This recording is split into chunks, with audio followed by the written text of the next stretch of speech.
Hi everyone, and welcome back to the channel where medicine meets clarity.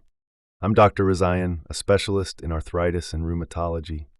Today we're taking a deep dive into one of the most ordered, misunderstood, and overinterpreted tests in all of medicine, the ANA test, or Antinuclear Antibody Test.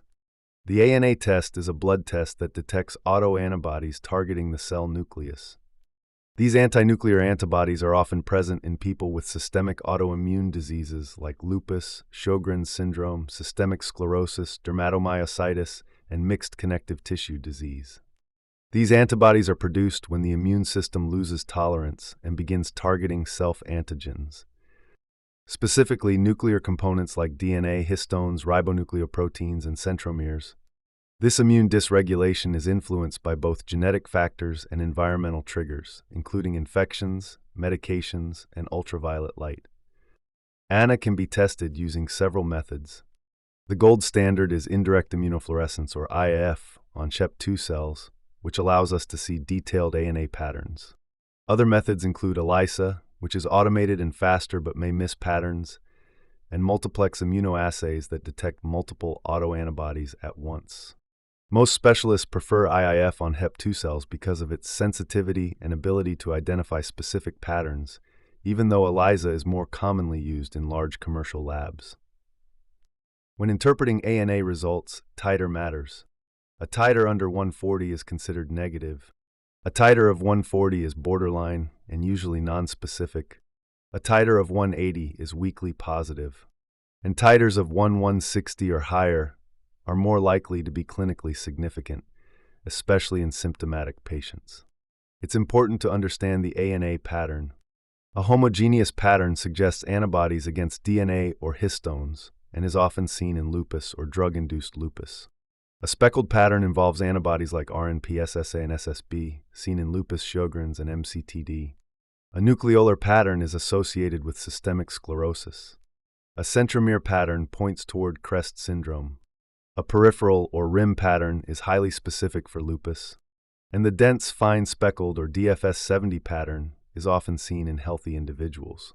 A positive ANA is seen in many diseases.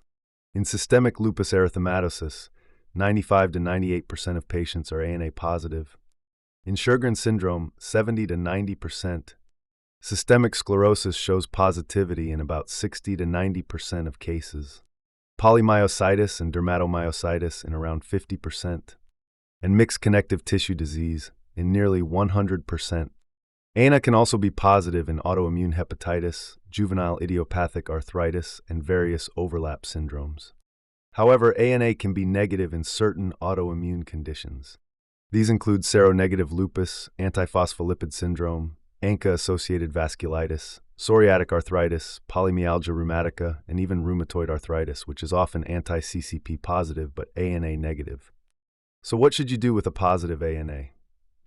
First, ask if the patient has systemic symptoms like fatigue, joint pain, rash, Raynaud's phenomenon, or dry eyes and mouth. Second, look at the titer. Is it 160 or higher? Then consider reflex testing to the ENA panel. Anti-dsDNA and anti-SM support a diagnosis of lupus. Is seen in MCTD. Anti-SSA and SSB suggest Sjögren's or neonatal lupus. Anti-SGL70 indicates diffuse systemic sclerosis. Anti-centromere supports CREST. And anti-Jo1 is associated with inflammatory myopathies like polymyositis. A positive ANA should never be interpreted in isolation. It's a signpost, not a destination. There are common mistakes in ANA interpretation. Using it as a screening tool in asymptomatic patients. Including it in general wellness panels. Repeating it unnecessarily in stable patients.